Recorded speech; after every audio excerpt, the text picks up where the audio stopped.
I'm going to do a quick introduction of the artists who are participating in this series, this talk, and it's very informal. We are not doing a webinar. This is not a webinar. We're sharing information. We're not lecturing at you. So that being said, this is our very first connectivity series. These are the guinea pigs. We're going to try to figure out how we're doing this. So bear with us if it doesn't seem as prepared, and on my part anyway, as we should be. But we're going to go at it. So I'm going to introduce the first participant in this connectivity series, Miss Crystal Michelle Perkins. Crystal is an assistant professor at The Ohio State University, where she teaches dance composition and contemporary movement practice.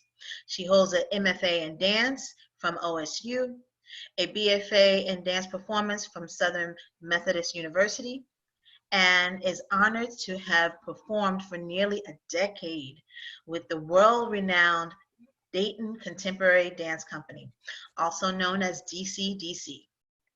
She continues to create new works and restage an extensive repertoire of masterworks by beloved African-American choreographers as DCDC's Associate Artistic Director.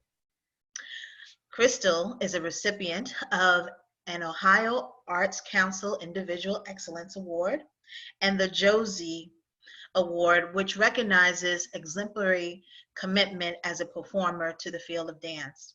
Her work has toured across the United States and internationally to Kazakhstan, Russia, and Brazil.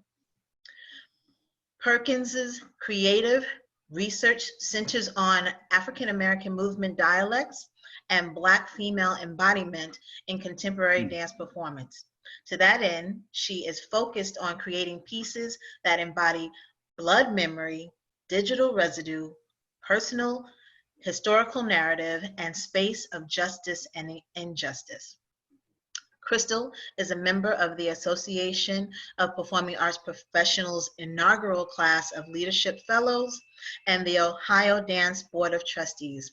Welcome, Crystal. Thank you so much for joining us today. Thank you. Hey. Mic on and off. It's more effects. Okay. Our next guest is Angela Harris. Angela Harris is the Executive Artistic Director of Dance Canvas, Inc., a career development organization for emerging professional choreographers and youth. Through Dance Canvas, Angela has been a catalyst, consultant, and resource for numerous new dance organizations and artists. Angela has developed programs for the City of Atlanta's Office of Cultural Affairs, Usher's New Look Foundation, and the Tupac Amaru Shakur Foundation. Angela is a graduate of the Baltimore School of the Arts and trained at Dance Theater of Harlem, School of the Hartford Ballet, and Egglesby Ballet. I don't think I pronounced that right, but she attended Mercyhurst College and City College of New York, earning a BA in journalism while dancing at Steps on Broadway in New York City. Angela danced professionally with the Georgia Ballet, Columbia City Ballet, and Urban Ballet Theater. She has choreographed for companies and academies, including the Georgia Ballet, Steps on Broadway, Ballet Lubbock, and Oklahoma Summer Arts Institute. Her theater choreographic credits include 110 in the Shade with the Theatrical Outfit, The First Noel with True Colors Theater Company, Bridges of Madison County with the Aurora Theater. Angela was one of the 5 inaugural National Visiting Fellows at the School of American Ballet. In 2017, she received a SDCF observership there, thank you, and worked with Tony Award-winning director, choreographer Susan Stroman on the new musical Little Dancer during its Broadway lab.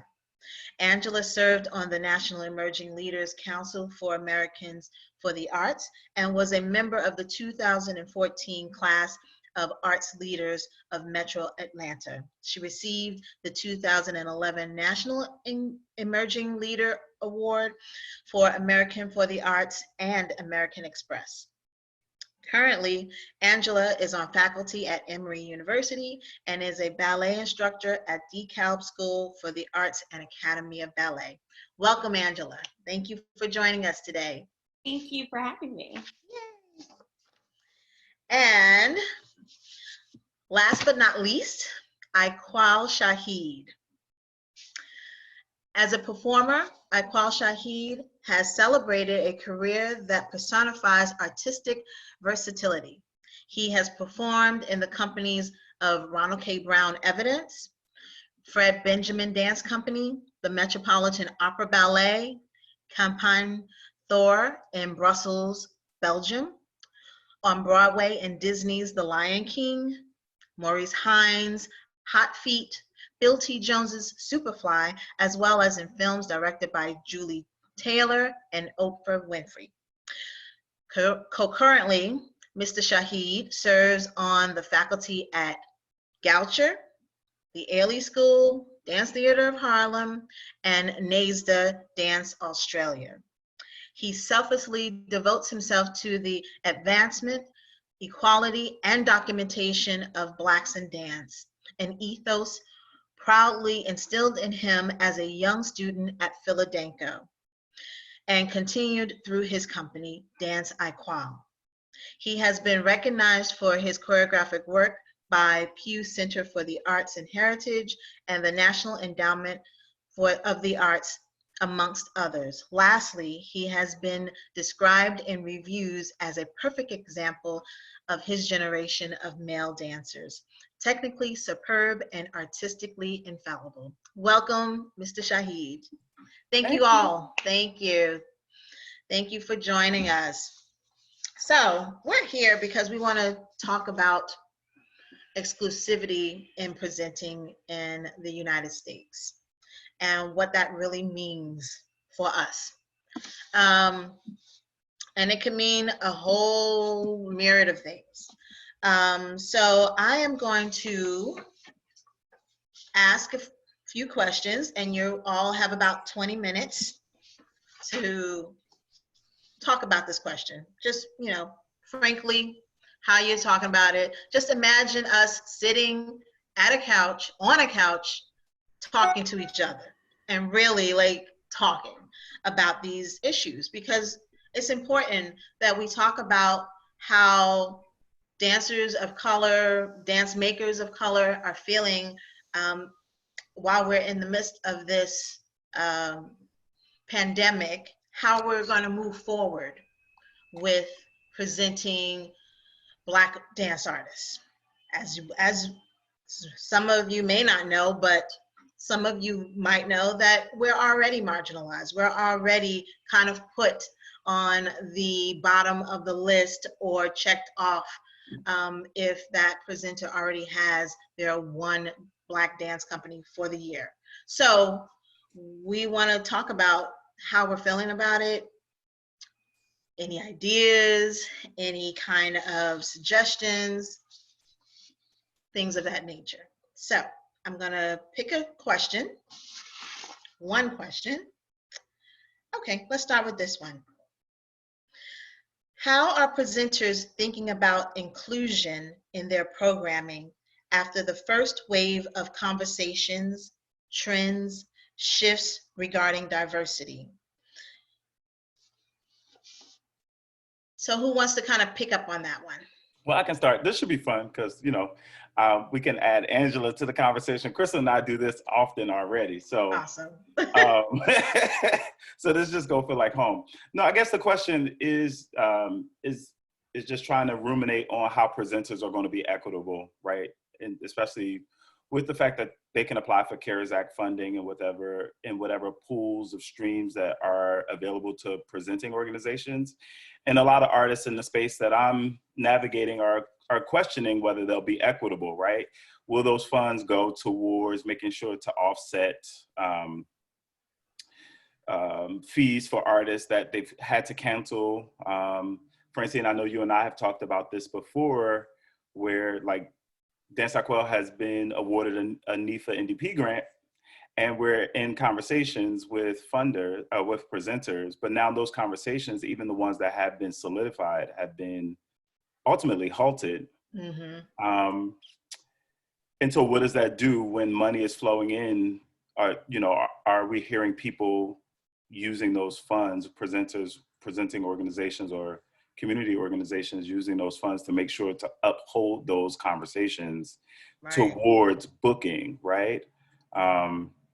Yeah, I guess it's an open question, and maybe we should be rethinking what presenting is, who is a presenter, and how to make that financially more solvent and not depend on the stereotypical or traditional representations of presenting. Right. And maybe we're at a moment where we can have that conversation and redefine that for ourselves. I think, is this the one that I suggested? It's probably, I think it was one of the questions I suggested. I think I'm also thinking in this question about, there have been these waves, and we have been talking about the one Black dance company on the presenting roster, whether you're a manager or you're a theater or right, that we have this one cultural representation. And then we go through these waves, or what is, in my experience, kind of the end of a first wave of people making commitments to diversifying who they present and how they present. And some people have done that well, and some people have done that poorly. But I wonder, like, what is okay, great. We all recognize that we've not done it well. What are we gonna do now, right? Like, who's gonna be brave enough to present all Black dance for the entire season? Just Dance, all the Black companies you can get your hands on. Who's gonna be brave enough to do that for their community? Because that work needs to be done in this season. That's really what that question really is making me think about. And now that we're sitting in this pandemic and we all have sort of this time to think, who's going to decide to shift their organization in such a way that we're brave enough to do that? Mm-hmm. Yeah, that's a good question, really. Like, who is going to be brave enough to do that? And I think it also levels the playing field a little bit. I know some of the things that I was thinking about when I suggested the questions were, what are the audiences going to look like, and what the opportunities are there to create both new audiences and really think about how to diversify audiences. And I think the biggest way to do that is by diversifying what you're presenting. And I think that it provides such an opportunity for presenters to do that and to look at ways to get new audiences in, because the landscape of what audiences are going to look like after this is going to be crazy too, because we don't know who's going to want to come back to the theater. We don't know, I mean, we just don't know what any of it's going to look like. So I think it's the opportunity that is there to do exactly what you're saying, Crystal, with just, shifting it up. Why not? This is the time to make that change. Exactly. It is the time to make that change. And back to what you were saying, Crystal, about who's going to be brave enough to do it. I don't know who's going to be brave enough to do it. But then the other question is, if no one steps up, should we? Should we do it? Should we pull together our resources, as limited as they are, to bring this diversity to the forefront and show people what can be done? That's what I've been thinking about. How do we put this together? If a presenter does not want to do it, how do we think about alternative presenting, producing? How does that work? I'm wondering though, I'm struggling and wanting to put out, can we define two things that are coming up repeatedly? Can we define presenter in the way that we're using it? And maybe there's some edification or reframing and rethinking about what that means and who that is. And then define the it, right? Because it seems to be multifaceted. the it of what we're presenting, the it of what is diversity, the it of who will be in those spaces. So I'm wondering if we can engage in those two conversations, like who is a presenter, Yeah. and what is the it that we need to think about? Right. Well, presenter in the general sense is a person or a organization that has a space or access to space that can contract dance companies, theater works, whatever, to be put on their stage, creating their own season, whatever that is. Things are changing. Even before the pandemic, how a presenter categorized themselves was changing, was already in the midst of changing. Changing to co-presenting, changing to co-producing. Things were starting to broaden even before all of this stuff started to happen. And I think that even a dance company can be a presenter. That has happened in the past. I mean, it's so many different ways we can think about it. Yeah. Mm-hmm. There's something in this question about who is supposed to be doing the labor here. Right. Right, like who's supposed to be doing the work, and the work that's already being done or has been being done for decades in terms of presenting. So for example, our home seasons are versions of presenting. Right. Sales five series over a year, that's a version of presenting. Someone's city center season is a version of self-presenting. And so we do self-present as organizations, as independent artists. We do that work. I think the thing that we want is for the presenters who are not doing that work or who are doing that work minimally to do it more. Mm-hmm. Right, to do it more. So like organizations like IABD, the companies that sit around those tables, the folks who engage in that kind of member service work, our seasons, the work that we do that is self-presenting, we do have skin in the game. We Right. spend economics on putting our own work forward. It's getting presenters, the theaters, presenters, the city, presenter, the community center, presenter, the college or university, whoever has that other economic dollar amount to partner with us in more of that work further away from our home cities sometimes. And I think that's what we're really saying, right? Like we're kind of like pushing up against what does it mean to share the work broader than the community that we live in, to expand into our global community, and who foots that bill. Mm-hmm. Right. And that money too. There was a little question in the column, right, about kind of like expanding who gets those granting dollars, expanding, past the it boy, the it girl, the it company on the list, so that there's more diversity in all of those things. And that's also a part of the question. Right. And it seems to me too, and Angela, I don't know if you were about to jump in, and I apologize. The labor aspect of it too, and the inequity there, like who does the labor of the globalization, right? And so in the sense of, and I can use Francine and I's relationship in full disclosure, Dance Iquail is one of Francine's artists, right? Is Sheffield Global Arts Management's clients. And so we have a lot of conversations about the nature of our work with presenting Dance Iquail's project that's about incarceration. And what does that look like in terms of getting presenters, the partners outside of just people who have theater space, because we're not really necessarily tied to performing this work in a theater for what we hope to get into spaces that will allow us to connect to people who deal with incarceration differently. And the theater doesn't do that work. And Crystal, I know you know this, right? Intangibly.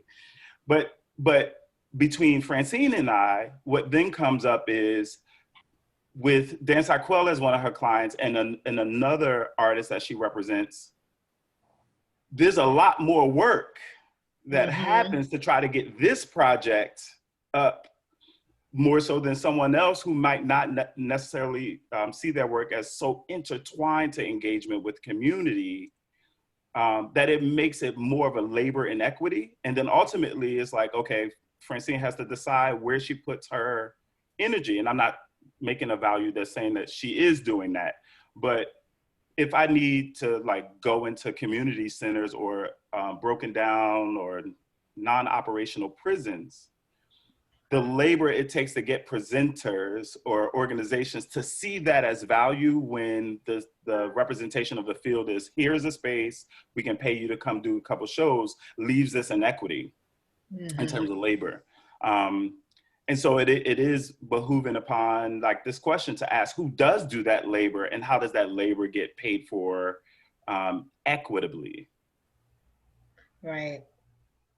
I love the concept of shifting what our idea of a presenter is, because just like you're saying, Iquail, it's, if we are thinking about changing how we have to present or how we have to do our shows and our work in the future, even maybe potentially identifying those organizations or spaces that we can start talking with people within those organizations about what it means to present, even if that's not their space, like not understand, taking it out of the theater realm and putting it in a community center or in a park or in places that might not necessarily be on our radar as presenters, but because we have to think about how we are going to present outside of the theater now that this is happening, we can potentially look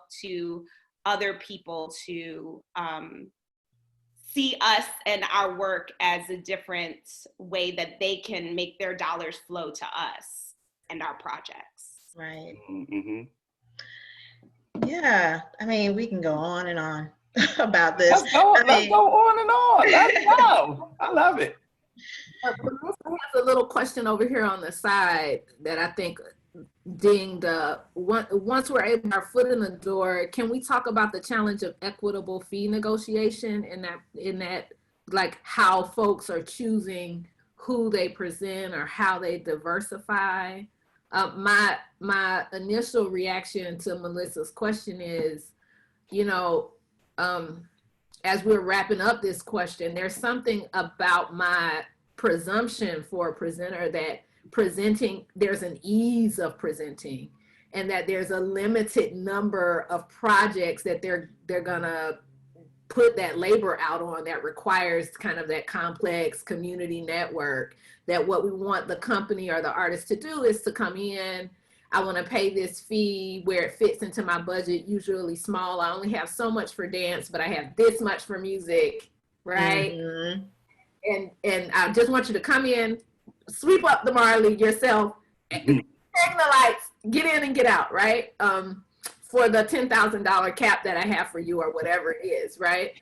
And it's like, where is the willingness and understanding about the complexity of dance in terms of those fee negotiations and the required labor to put them in whatever space, right? So the part don't sound easy to me. Right. Right, the part brings its own stuff. The theater brings its own stuff. Producing dance just brings its own stuff. And I think what I crave for our presenters in negotiating our contracts, in negotiating, the impact that they want to have is that we are like every other art form. We require things to do that in a way that's going to impact our audiences. And part of those things are dollars, people, space. And no matter what the project is, you have to serve that fully. And dance, the bottom of the barrel thinking with dance has to go away in the contract negotiation. And the bottom of the barrel for Black folks in dance got to really go away. Yeah. So, all of that's in there, but we also have to kind of demand of it in our contract negotiations. And I think piggybacking on that, like artists like Jumatatu Poe, for instance, a couple weeks ago put out on his Facebook page, a Google Doc that was viewable about how he structures his tour fees. I think part of that equity in terms of fee negotiation, as you're bringing up, Crystal, also needs us to be open and transparent about what it is and how we structure fees so that, one, we don't get pit against each other, but then two, we let go of that mentality. Like, you don't need to know what I'm getting paid, because in that is that inequity, right? If we don't figure out a way to be comfortable about sharing that sort of data, then it doesn't allow us to do exactly what you're saying. And so I appreciate that. And I wanted to elevate the fact that, like, Juma was one of the only artists that I know that actually put his fees and even his budgetary notes about the fees, open copy on Facebook. So I thought that that was very brave, because then I was like, oh, wait, I'm selling myself real short in a project where I have 9 dancers. I'm trying to go into the prison. I'm trying to do it in the theater. We're going to have 8 versions, but we're going to have a version so that anybody who wants to buy this piece can buy this piece. But meanwhile, I'm like, that ain't gonna work. You gotta pay this fee, that fee, this fee. You need lights, you need all of this stuff. So yeah, anywho. And it's so real, because I mean, I can't even tell you the number of times that I know that they are pitting me against other people. And then I find out that, and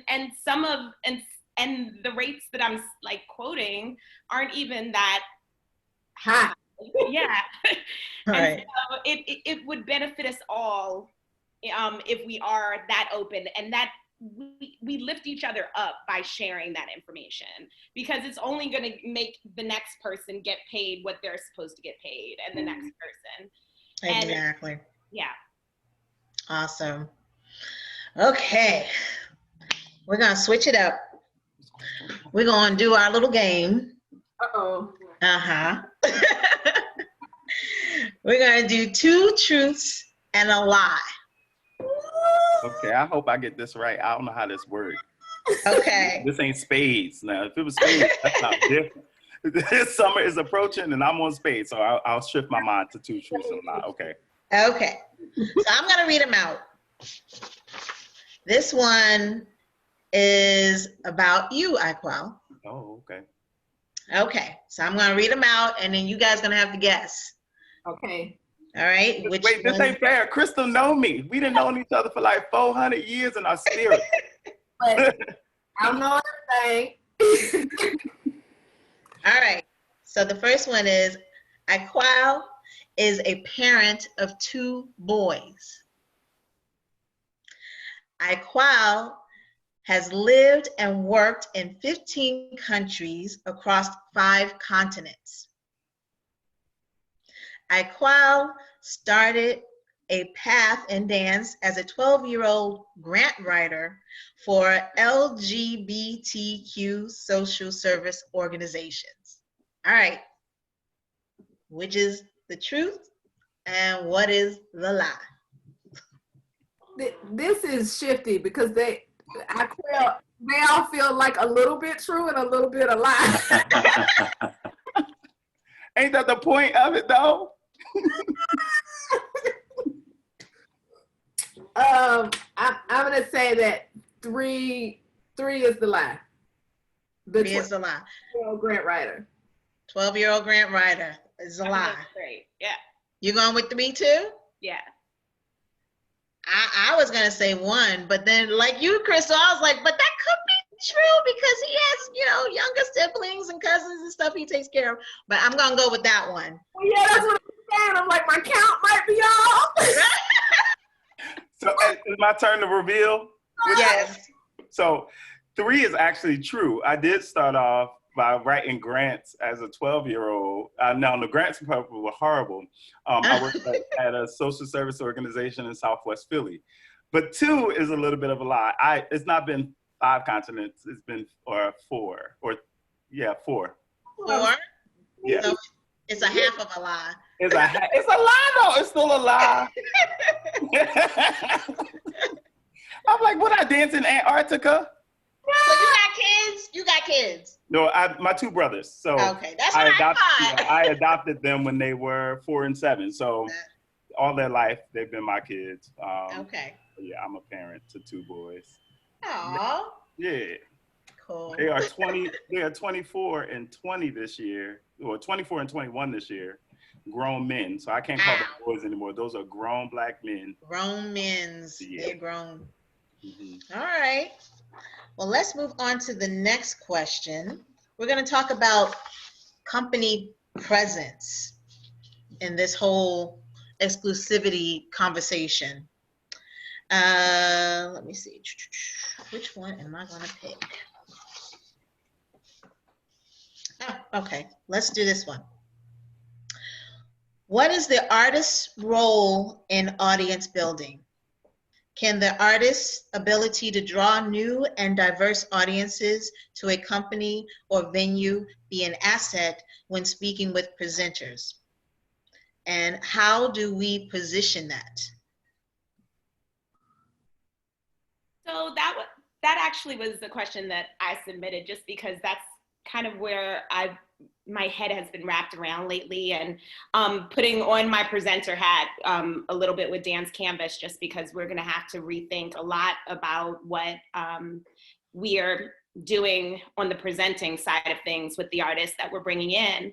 And I just am really curious as to how we can leverage the fact that we can potentially bring in a large amount of audiences with us when we come to cities that might not necessarily, those audience members might not necessarily be in the seats to begin with, or those might not even be people that the presenters are considering looking at. And how do we use that to our advantage as we're packaging? And I've been talking a lot to the emerging artists and the choreographers I'm working with about how to kind of leverage that for them too, in some of the conversations that they're having with people.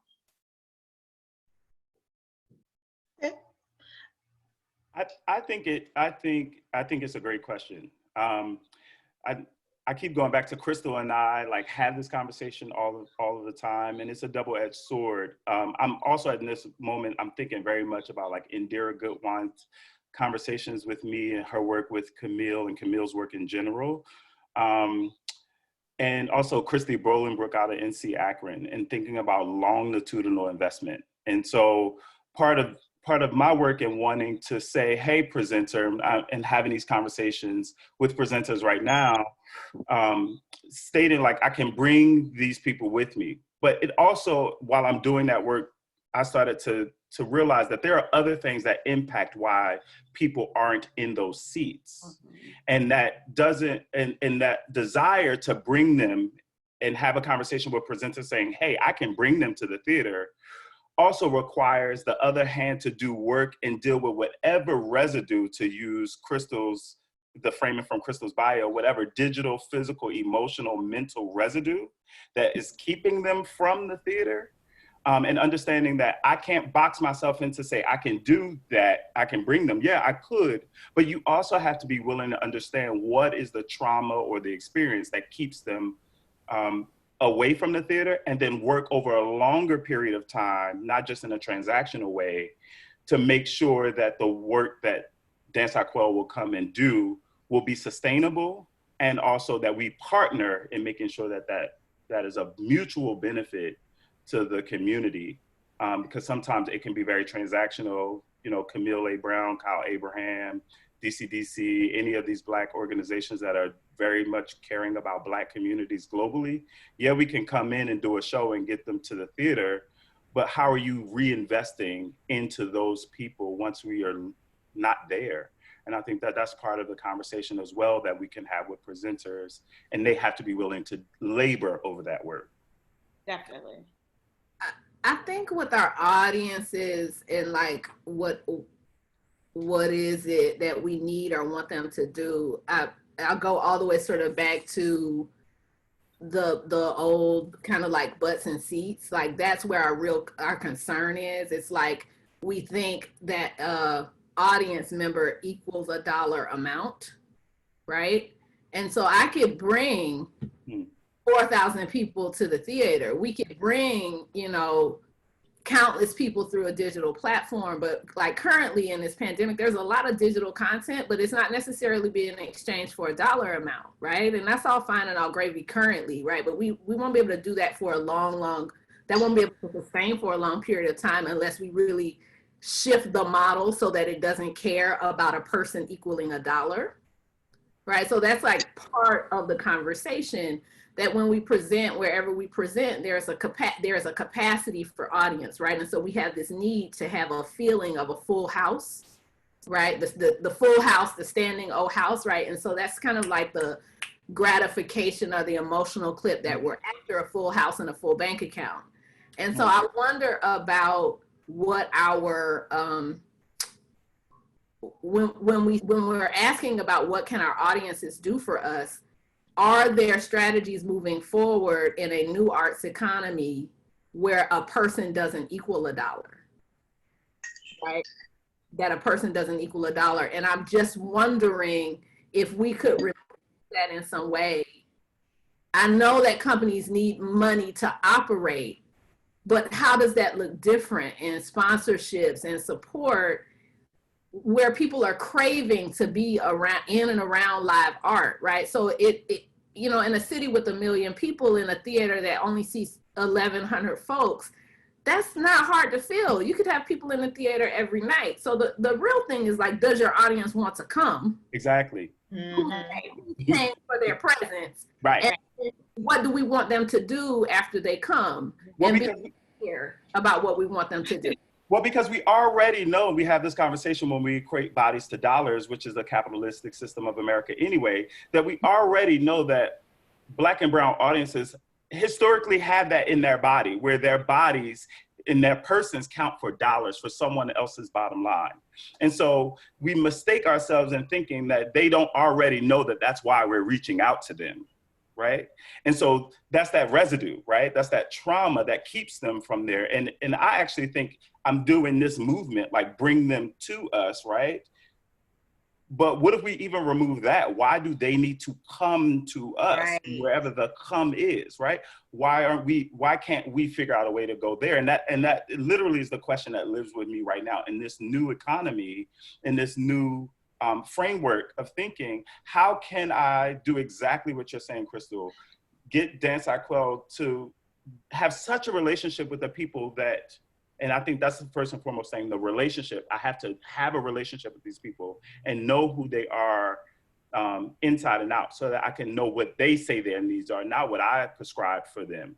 But then secondly, how can I build upon that relationship and its multifacetedness to allow for them to be in and around dance, not just viewing it from the outside, right? And for me, that might mean figuring out a way to go into the community center, reducing my elitism, right? The colonial elitism that has been implanted in me that says that performing in a sold out Kennedy Center, and not saying I don't want to perform in the Kennedy Center, but that the way that the system is structured makes us all believe that that's value as an artist, that you've made it when you have those institutions booking you and you have the Washington Times or the New York Times reviewing you, because then the grant proposals are built on that sort of system.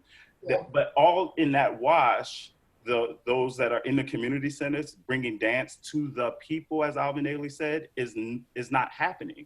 And so how can I reduce this thinking that if I only put myself in a proscenium stage, then I'm somebody, and know that that's not true, and go wherever the people are and do the dance, as long as my dancers are healthy and I'm not putting anybody in adverse conditions for their livelihood. And that's where I'm sorry, Crystal. No, go ahead. I think that's also where the shift in the concept of the presenter is. And I love thinking about that, because I think there is so much more opportunity and so many more sectors of the world that can tap into the work that we're doing, and that will need the work that we're doing after all of this is over. And so just even thinking about it's going to be less opportunity out there to present in the theaters than already is now. So how do we identify those other spaces and share that with each other so that we can start to think about where we can present work in different spaces? Well, to that point, I appreciate, because, it might also be shifting where our money comes from as well. We know that money for, perhaps parks and recreation might go down, but it's not going to disappear. We know that the Department of Human Services and Child Protective Services, those budgets might go down, but it won't disappear because you're still going to always have people. And so is there a way to, and it takes more work to get someone perhaps at a community center who also has a lack of a full appreciation about what artists do beyond recreation, to buy into the idea that our programming in partnership with them is mutually as beneficial as computer literacy, and then allow it to be a partnership in which their budgets, which come from city, state, and local government every year, that sort of partnership can also feed into making these programs more solvent outside of just us needing to work with, presenter at this theater house, and then they do that relationship that's transactional. Oh, I'm hearing like, here's the arts organization, right? The dance company, and here are the structures and systems that we deal with.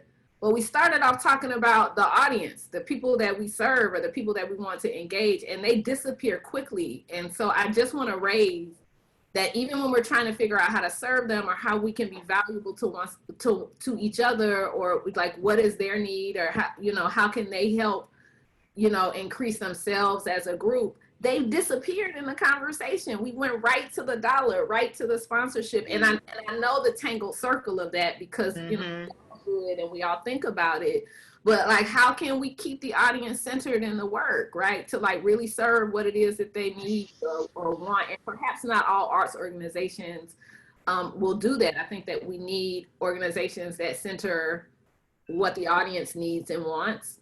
I think that we need organizations that think about what the artist needs and wants. I think that we need organizations that try to do all of that, right? Like we have to kind of come at the bubble from lots of vantage points.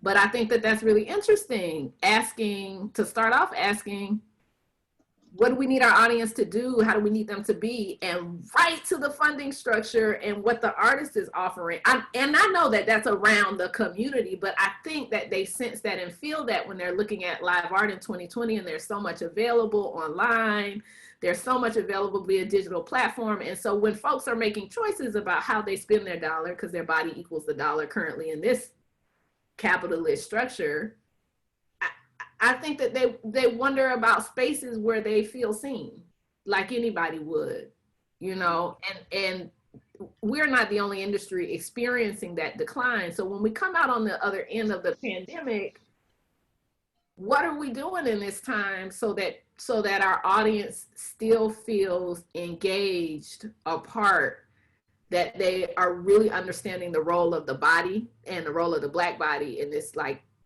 process that we're going through. And see, I make a distinction because the word do for me feels disingenuous. What do we need our audiences to do? I'm advocating that's what needs to change, because I'm more interested in what do our audience say that they need, and how do we do the work to provide the space for them to tell us what they need. And so I'm not interested in making my audience do more work, especially if I'm interested in the types of audiences that are underestimated in terms of their value, their ways of thinking. I'm trying to push back on people imposing that they need to do something. No, we need to do something, but we need to figure out how to do that thing so that it's easier for us to listen to them and provide their needs and their desires versus their actions and labor. How do we know what they need? Right. One of the things, and I'll be happy to share the research that we are doing, but one of the things that I really have been thinking about is what is going to happen after this. I don't have a clue. Like, we have a show that got canceled March 20th, 1920th. It got pushed back to it got pushed to June, and then we just found out last week that it's just canceled. Roll it around.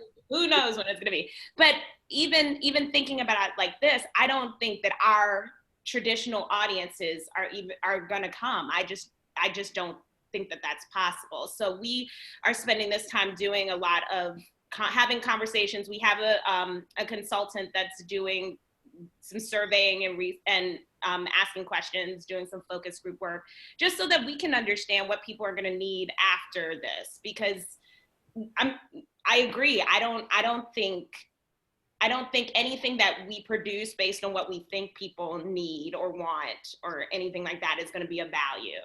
I really do think it has to be dictated by what people are going to need after all of this, because it's something different than before.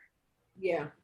Yeah, it's definitely going to be a challenge. You know, there's just so much going on that how are we going to focus on? How are we going to zoom in on what the audience needs, on what the artist needs, on what the presenter needs and wants, and all of that? Yeah, it's definitely going to be very interesting in the near future on how we're going to focus on rebuilding, really, because that's what we have to do. Denise in the chat box asked, is there a national presenters list somewhere? Do we know that info? I'm not sure if NAPAMA has that list. The National Association of Performing Arts Managers Association, I think that's what it is. Kristopher also said APAP registration. Yes, APAP, that was going to be my suggestion. It's like the most cohesive or comprehensive list would be from APAP, because it is a national platform, and national and international platform. So anyone who attends APAP will be on that list. Presenters, artists, associations, service organizations, they will all be on that list. And if you attend any of the regional conferences, you can get information from those lists as well. WA, the Western Arts Alliance, or Arts Midwest, they all have lists as well as the state convenings, local convenings, they also have lists. But a national one, the national one would be with APAP. Francine, just for the sake of argument, since we're doing this live on Facebook, can you just break down what those acronyms actually are in case people don't know what yeah. So NAPAMA, and don't quote me on this one. NAPAMA is the National Association of Performing Arts Managers. That's what I believe it is. APAP, Managers and Agents, thank you. APAP is the Association of Performing Arts Professionals. And again, WA is the Western Arts Alliance, and they are a part of the West Coast Association of Presenters. And then Arts Midwest is in the Midwest. They represent the states in the Midwest for performing arts. Yeah, so those are the most known associations in terms of performing arts and presenters and artists, and they will have lists. So if you're looking for presenters, they will be on those lists. Thank you. Welcome. Let's move on. That was really good conversation, and I mean, and like I said earlier, we don't have answers. We're just trying to drum up conversation and get the juices flowing so that when we do come out of this, we'll have some idea of how we want to move forward. I was listening earlier to someone saying, you know, being frozen in this pandemic is a detriment. You're not trying to figure out how to move forward. By the time things start to reopen and you don't have a plan, or at least something of a plan, you're going to be left behind. And we don't want that. We are already being left behind, even as prepared and as doubly, you know, aware of what we're doing. We're already being left behind. We're already being left off these lists. We want to be able to maintain where we are and move forward. We don't want to be the ones left out, and people looking at us saying like, well, what happened? You know, we are thinking about these things. So Let's move forward. Okay, let's see. What other question we have? Let's go with this question. How might this epidemic provide support for new models of partnerships and cross-section funding and collaborations? So we have already been talking about funding and figuring out how presenters can collaborate with community organizers and the like. Let's talk about that. How can we find new models of partnerships to support the work that we do? You know, this is like that question my students ask me, like, what's the field of dance gonna be in 10 years? And I'm like, well, you tell me. Right. In 10 years, I'm gonna be doing it differently and will have passed through a thing. And so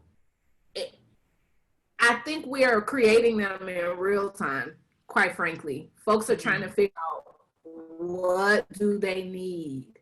What do we really need? One of the things happening at DCDC in terms of working is like, how do you cut the fat? Like, how do we get rid of, like, especially in large institutions, how do you get rid of the busy work? What work is not creating an immediate impact? What stops the flow of information? How can we move more quickly? And as a Black organization, or like what I call sitting at the foot of the elders organization, how can we do that in a way that doesn't slow speed, right? Like, how can we seek counsel and still move forward in budgets and move forward with presenting work? And how can we remove the fear? This is just like more questions to add on. Right. Question, right? But like, we don't know yet, right? Like, we're like 30 days in. And so I know there will be structures at the end. And I think what we will give ourselves a chance to do is to create structures that work for us and stop mimicking one another. Yeah. And doing practices that don't work, right? A lot of our institutions have been built off of a model that wasn't set up for us to succeed in anyway. So what I hope happens in this pandemic timeframe is that we go like, what parts of our model wasn't for me?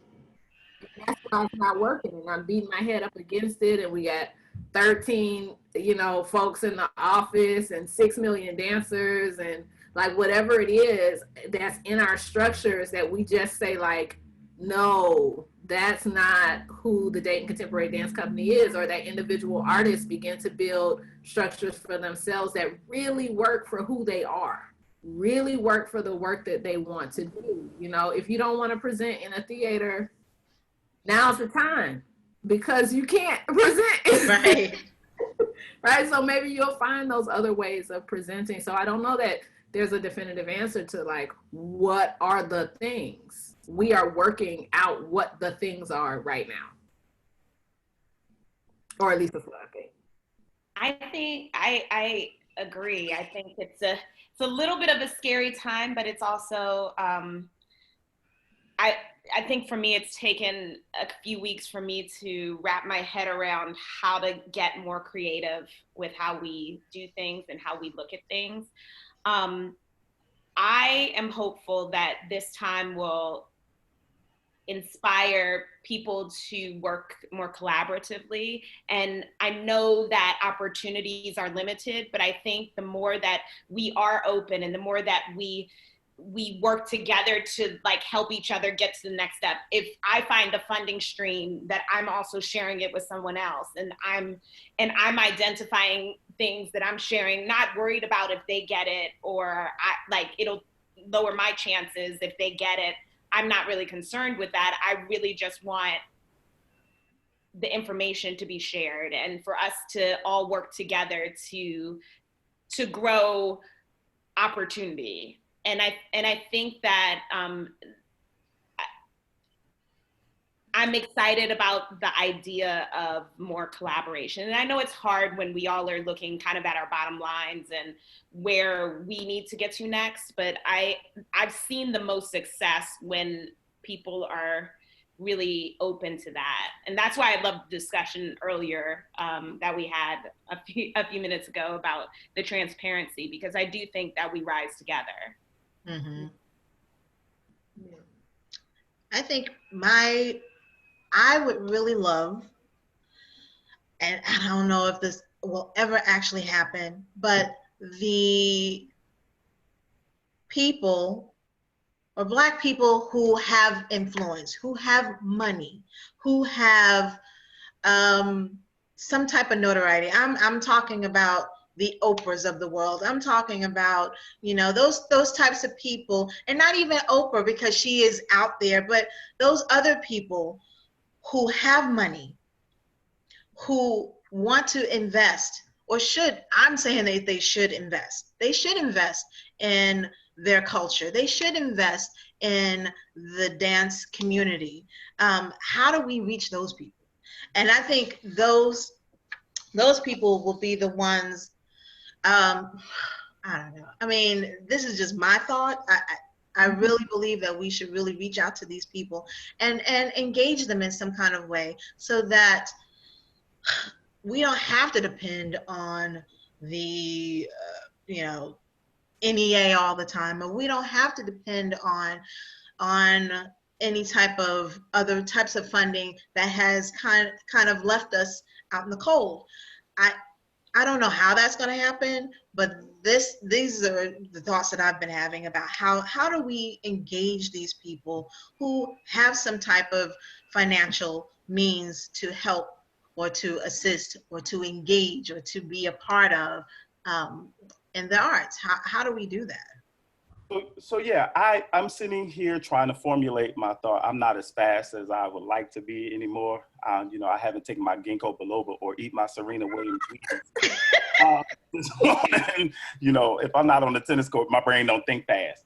You know, I want to say I appreciate this conversation. I want to appreciate the fact that in conversations with funders, I had to shift my ideas about them as well. And I agree, we need to like radically rethink our structures about dependency, like on old models of funding. I also want to appreciate the fact that perhaps in this conversation, I'm coming from a social justice background already, not just about a Black artist doing work for Black community. And what I mean by social justice is really looking at my systems, my structures, my organizational model, the way that the work is created, the way it interacts. And so I'm appreciating the fact that, without seemingly to pat myself on the back, that for me, the way to get at those people is not my focus. Mm. And it goes back to what Crystal said. And I know as a business person, this is going to sound really weird, but the old model is, if you only reach one person in the audience, then the job is well done. And that's a model in terms of social justice practice in the arts that I'm coming from. Mm. And so for me, that helps me trim the fat, because I'm more interested in the people that are on this level. Like, for instance, I think the structures are now, like, I'm doing the work about incarceration. Why am I not hiring men who had troubled issues with the law? Because they are a resource. They know people, they know tons of people. They have tons of skills, right? But society has allowed me to demonize them. But if I shift my focus and find a way to focus on them, focus on the person that is in NA or AA, Narcotics Anonymous, Alcoholics Anonymous, because honestly, those are the people from which I come. And I make no bones about being that transparent. And if I don't focus on them, then ultimately, if I focus on them, all the things that I desire to come to me will come to me. I'll continue to do my practices. I'll continue to do my 990s and steward my finances in a way that it makes my organization solvent. But I believe that the way of re-envisioning resources, and I'm saying resources beyond funding, is to invest in those individuals that I claim that my work is about and for, and build them up, because then if I attract them, they have resources that they also we share bidirectionally, and it's that mutual beneficial aspect that I was talking about earlier. And I may never get to a promised land of a $55 million funded organization built on one work created in 1960. That's amazing. I may not get to that level, but I can get to some level that allows me to reach that one individual and that for me is the job well done. I'm just saying, I might not get to that level ever in life, but I shouldn't be thinking that that's the level I want to try to get to. For me personally, I want to reach those people in Black and brown, inner city West Philadelphia, and build them up, because they are the resource that I most need in order to be anybody, any artist, any business person is them. Right. Kristopher says quality versus quantity. I don't know if y'all looking at the chat box, but Kristopher, I'm looking at this chat box. I'm trying to pay attention to y'all. I'm looking at this chat box, and then I don't know. I just get crazy. Should I answer this? The authenticity too. That's the authenticity is gonna. But I feel like I feel like I'm in a little bit of a time warp, right?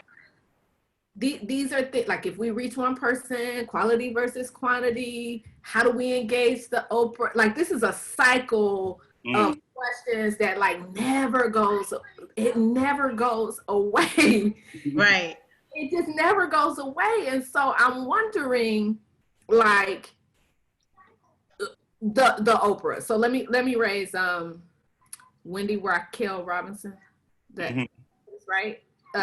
Has her own arts theater community, or sometimes a lot of people talk about Debbie Allen's work and dance, like she's sort of grown, right? So I'm going to use them as my Oprahs, right? I don't know their economic value. I'm not calling them. I would like to add them to my Rolodex, but Tyler Perry too, please. Thanks. Great one. Yes, Tyler Perry. I'm just going to raise them.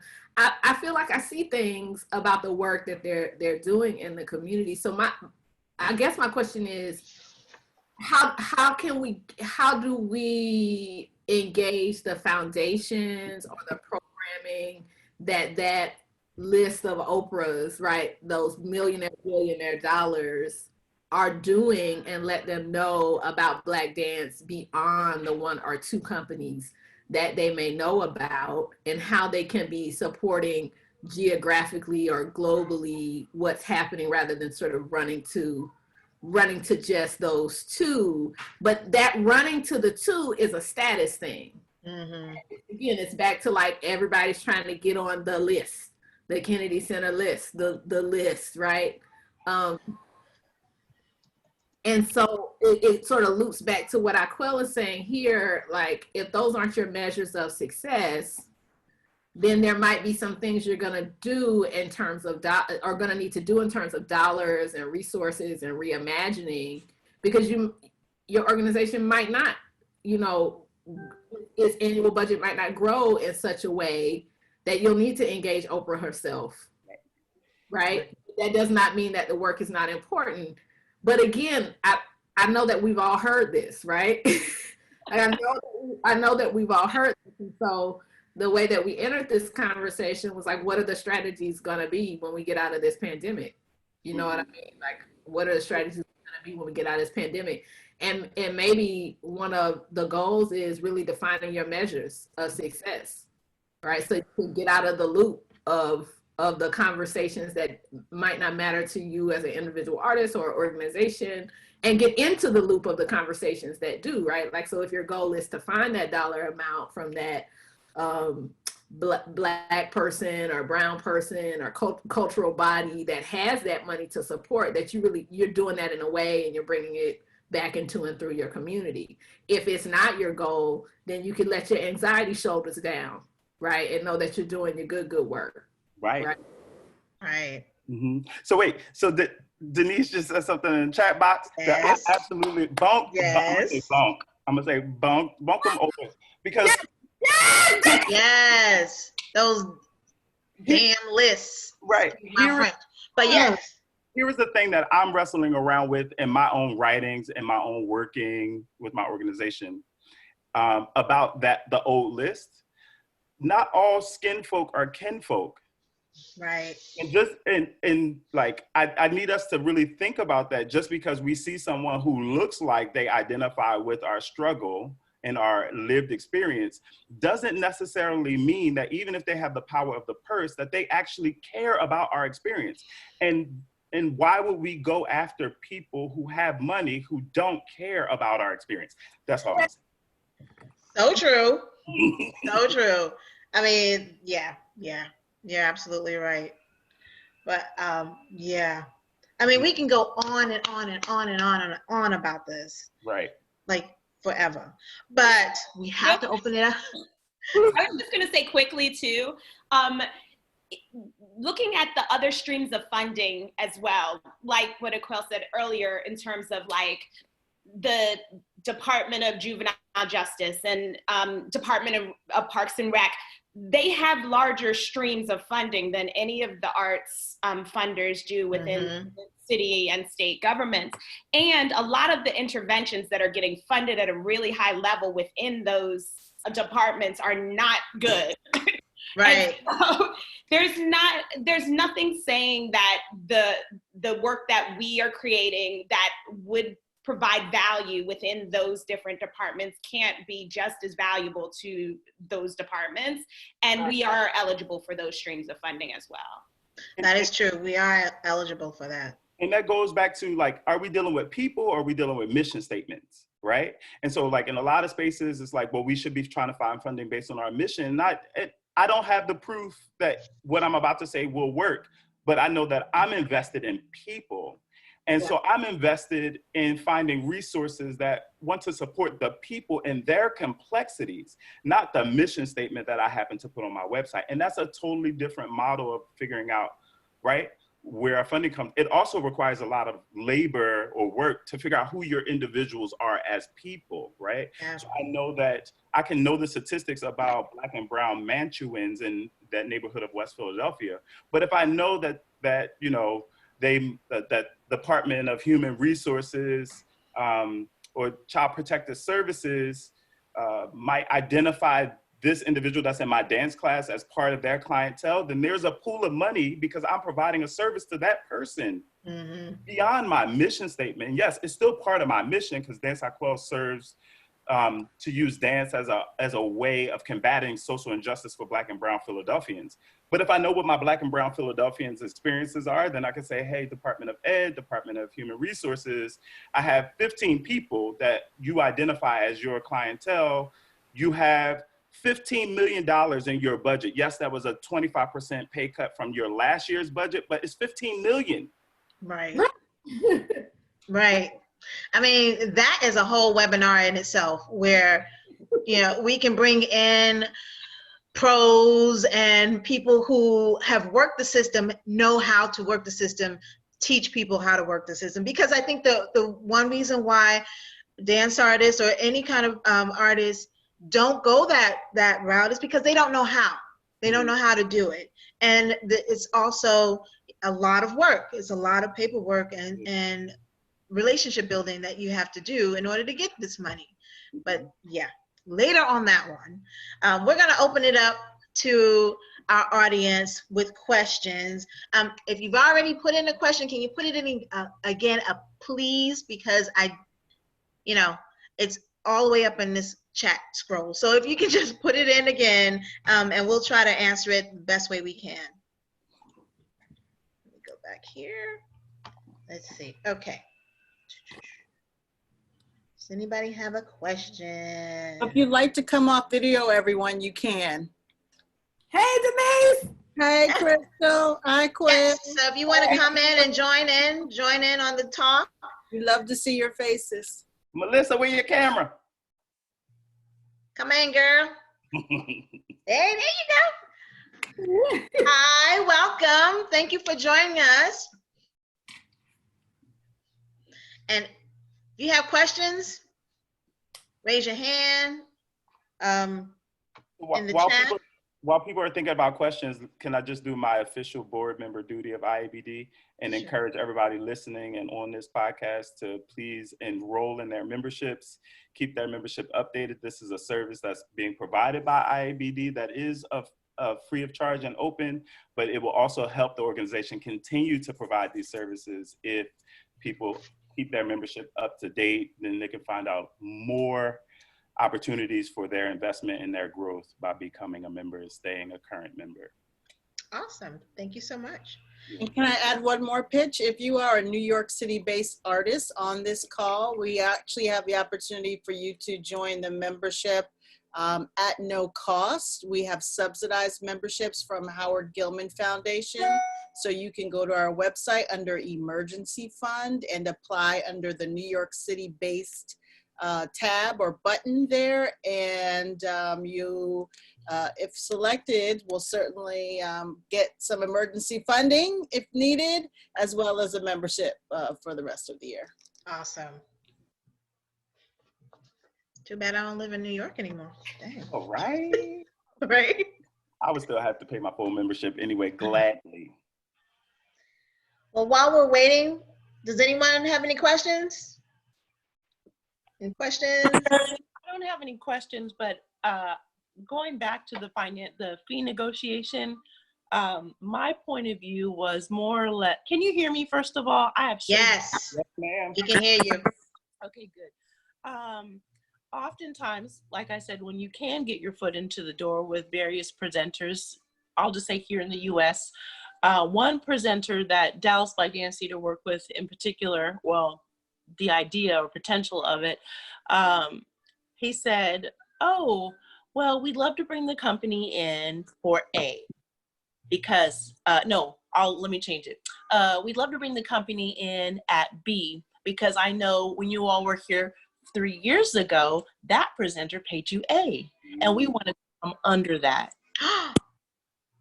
And I thought to myself, and he was trying to book out for about maybe a year and a half forward. So I'm thinking, okay, from what you heard, we got paid from 3 years ago. And when you want us to come, which would be about a 4.5 year span, you want to pay us less than that. And I think it was, and I know the different dance companies that he's brought in, black ones as well as white ones. And I know solely based on what those annual budgets are, there is no way he could have offered that to them. So I felt some kind of way and I was deeply in my feelings. And the tone of his conversation was almost as if, here's the carrot. Don't you want it? I mean, we're not sitting in Dallas filing our fingernails waiting for a gig. So I told him I would have to respectfully decline his offer. And when his budget had an opportunity to expand, perhaps we can come back to the conversation. Wow. That's crazy. So, I mean, I don't even, it's like like we talked about quality versus quantity. If you, as a presenter, are bringing in a group, now this is my opinion, not Dallas by Dance Leaders, if you are bringing in a group of a lesser quality and you're willing to pay them much more than, the top shelf item, I just don't understand the equity or I don't even have the words. And yes, I'm well aware of the different venues and their budgets and their limitations as well. And I know our fee was quite reasonable. I expected it. So I just wanted to say that to get it off my chest. So thanks for listening. Thank you, Melissa. Yeah, unfortunately, we don't have any presenters on this call. And honestly, I don't know if they would be that transparent as to disclose why they would do something like that, What it brings up, though, it brings up how money is used to value and devalue us against one another, right? Yeah, yeah. Yeah. And that's what we need to fight. That's what we need to strategize against so that people don't have that power to decide what is of value. It's not like you're buying a house, right? It's not like you're buying a car. Like you're buying people's lives and their work and their livelihood. And even me using that term, you're buying, is problematic. And we need to create systems and structures and collaborations that erode and circumvent that person's agency and power. Right. Side our value. That's safe. Melissa, I love that you I love that you said sitting around Dallas waiting Right. for somebody to book me. Like, I pray that for all of us, that we're so busy and so unbothered, but you don't have, that's okay. You know, we'll move on. Yeah, I mean, we all want our work out there, you know, we want to connect with different audience bases, etc. But, you know, there are a lot of things that we just don't have to do. And I don't think any of our organizations deserve to be given go away money. Like, here, take this, you know, I mean, that's just not good enough. That's been not good enough for so long. And so, you know, with me being a new leader of Dallas Black Dance, I just have to, you know, stand up for what I feel is right for everyone involved, because I wouldn't want it for us, and I wouldn't want it for any of, you know, my brothers and sister organizations either. Yeah.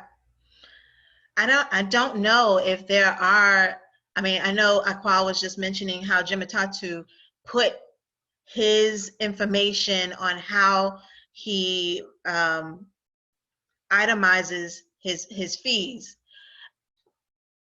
Is there a way that we could do that, make some data out of that? And when a presenter does come up to one of us and say, hey, you know, we want to give you this fee, we can go, oh, no, and here's the data. And this is why we're worth what we're worth. And either you pay that or you don't. I don't know. I mean, Can I just chime in on that? Like, for a second, like, I think, okay, all of this changed in the last 2 months. So what I'm going to say is a little bit old, but it's a model. A presenter should be spending 60% of what they intend capacity to be. Hopefully that made sense, on the fee, on the artist fee. So if you can calculate, if we can calculate together how many people and what is the average ticket price, we know that approximately 60% of that should be going to the artist, and it rarely does. Now that has to do with the fact that maybe the presenter doesn't, you know, they don't have their own venue, so they have to rent it. Then you've got union houses, like, okay. But this is where the budget transparency works on both sides. We need to see what you're dealing with, and we'll show you what we are dealing with, right? And then I think there's a way to approach it from that model, just doing the math on what their income is going to be, right? They don't want to show us that information. Exactly. They don't want to show that information, and they want to pit. But how can we do a deal without? How can we do a deal with that information? Right. Right. How do we know how to be a partner? The presenters invite us to be a partner. In order to be a partner, we have to have full disclosure, right? Absolutely. I don't know if y'all saw this moment on the Clark Sisters Lifetime movie, where the Clark Sisters was on stage on Sunday and Maddie Moss Clark was backstage while they were singing Pull Out. He was backstage like, you got a whole house full of people up here. Where is my money? And it points to exactly what Kristopher is saying, right? Like, I never heard it put in those terms, like the mathematical equation in that way. So I thank you for that. But in looking through our history, we know that was the case. That was how even Black and brown artists was structuring their deals, was literally the exact same way. But the fact that this is the first time I heard someone explicitly name it, I'm really grateful, because now I can go back and even have conversations with Francine and be able to say, it's what Kristopher said and it's what Maddie Moss did. And y'all know, right, didn't go on stage without having her $25,000 in her purse before she went on stage. I'm just saying, I'm just bringing up anecdotes. Can I just ask this question to the group? When folks are in charge of budgets, there's a secret reward system for getting as much as you can out of that budget, right? And so I have seen folks go like, I got that company or that artist for this lowball amount, and that makes me uncomfortable. Like, it's like the goal is, how can I get all of this wonderfulness stuffed into this dollar? Why are folks doing that to each other? It's just greedy. Pay what they are worth and ask for what we are worth. and step on if they're not offering it. Like, that's the brave part. Like, when we all sort of go like, I got 14 dancers coming and 5 artistic staff. We all need our own bed, honey. I don't know what to tell you. And I needs to have some room, and we need an and I cannot ride in the back of the bus overnight to get to your venue. Like, there are just some things we got to cut off. Well, the issue is also fear. And I do think we should continue to do that, right? And I do think we should work toward that. The issue is fear, and it comes in from this idea of locker room talk, right? People who are in private spaces and where they can, blacklist or blackball, because if you decide to do that with presenter A, I know that presenter A is having a conversation with presenter B. And I know that if I walk on presenter A, that presenter B, more likely than not, I hope people would be integral, but I know through the history that, it's more likely than not that they talk. And then I don't get presentation B because of the word of presentation A that happened at the country club or at the locker room talk. And so I think that that's also a fear as well, that why people still take smaller gigs and not like demand higher pay, because then it ultimately relegates them to not being able to make that money and live in a future iteration, even when the conversations aren't directly linked. But Denise, I know Denise was about to say something. Sorry. Oh, no, it's fine. I mean, it goes back to, I'm responding, I think, to Crystal's comment about, the money. It also goes back to the presenting, right? So we have this amazing conference and festival that we do every year. But when we're looking at, the dollars, and specifically this year in Philadelphia at the Miriam Theater, Philly union costs are out of this world. But when we were very blessed to not pay for the 4 walls. But if we paid for the 4 walls, IABD would have not made any type of profit. And the profit that we made was very, very little. I mean, the whole point was actually just to kind of break even, right? That would be the good thing. But then we were able to make just a little bit of money on top of that. But if we had to pay the 4 walls costs, we would have been in the red for those performances that we experienced. So to go back to Kristopher's, comment too about like, let's all share the budgets and let's talk about this openly and transparently. It is more than a notion when you're looking at the cost for the space, the theater, the people, the union, all of those things. I mean, even Tiffany, we were doing, this is not even on stage, having, the press in the house, having photographers in the house. You are paying for every little single thing. So then, how do we balance it on the other side to also pay the artists what they're worth, get them there, the hotel costs, the meals? It's really, I don't know. I mean, I don't know. You got to really work those numbers. Y'all got to work those numbers together somehow. We have to figure it out. Yeah. Yeah. So I'm going to go to a question. I don't know if it's still there. Yep, here it is. Anissa Martell on Facebook was asking for us to share what our needs are during this pandemic and moving forward. And then she said she doesn't think that we actually know what our needs will be in the future because things are changing every day. And I agree with that when I don't know what my needs will be once this pandemic is over, but looking ahead or thinking about it now, we can think about what type of resources we'll need or what type of resources we need now. And a lot of resources have been open and available to dance artists. So,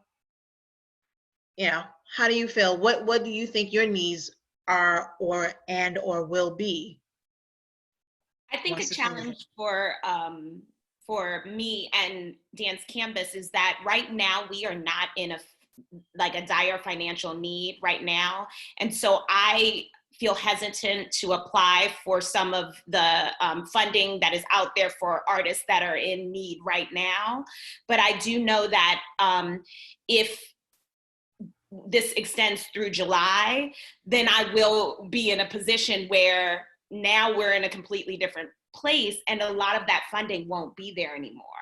And so I think that it's an ask of the funding community to kind of think long-term strategy when it comes to how funds are being created and also being distributed.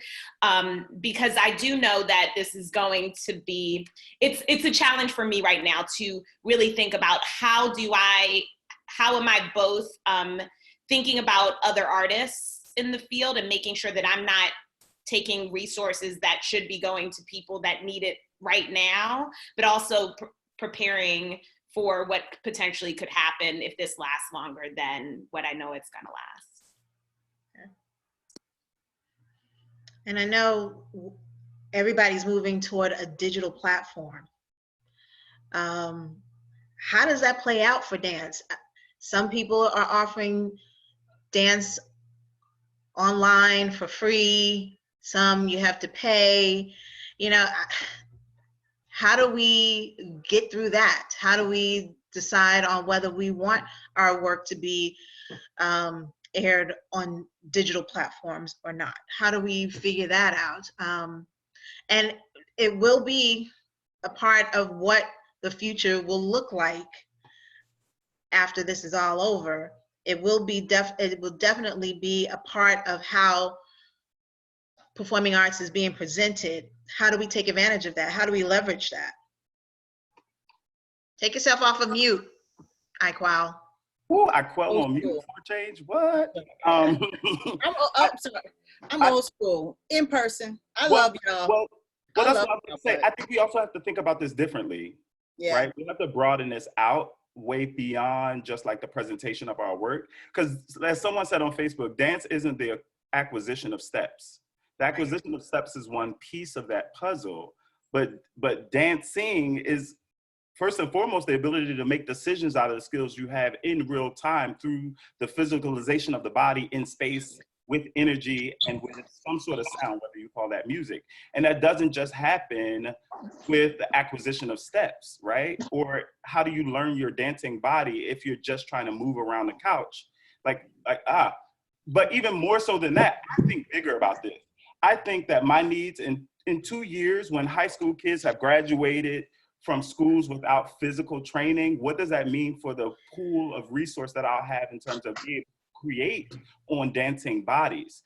What does it mean in terms of college admissions when high school students don't get dance classes, but yet the PWIs and the spaces, or even the structures we have by how we audition, how we evaluate dancers, continues to be the same space as if COVID-19 never happened? And what does that do to already under-resourced people who don't get the access to their mom and dad was in the principal dancer with the brochure and they live in a house and they get adequate training? What does that look like for also, like, it's a much bigger thing. So, you know, my needs are also having people pay attention to the effects of COVID-19 2 to 5 years after physical distancing, right? Because I will still be suffering the effects of it and I'll still be evaluated. Well, what's your production values? Well, I couldn't have a theater space, but you're still judging me based on production values, even 5 years after COVID-19. Like, I think it's such a bigger thing that I think my need is that we all need to think bigger about. Yes, we need to think differently, definitely. On every structure, on every system, on every level. Because it affects every aspect of our organizations. Wow, so true. And we can go on and on about this, but we're at time, people. Can you believe it? We made it through. Yes. So I want to thank each of my panelists, artists, people who decided to come on this. Thank you so much, Crystal. Thank you, Iquail. Thank you, Angela. Thank you, IABD, for hosting this and helping us put this together. Yes. Thank you so much. As a reminder, on Facebook. And Facebook people. All right. Facebook. Thank you, Facebook. Thanks, Facebook. just as a reminder, we're doing this again. This is going to be a different topic. April 22nd at 2:30 New York time. The topic is money, money, money, income and relief.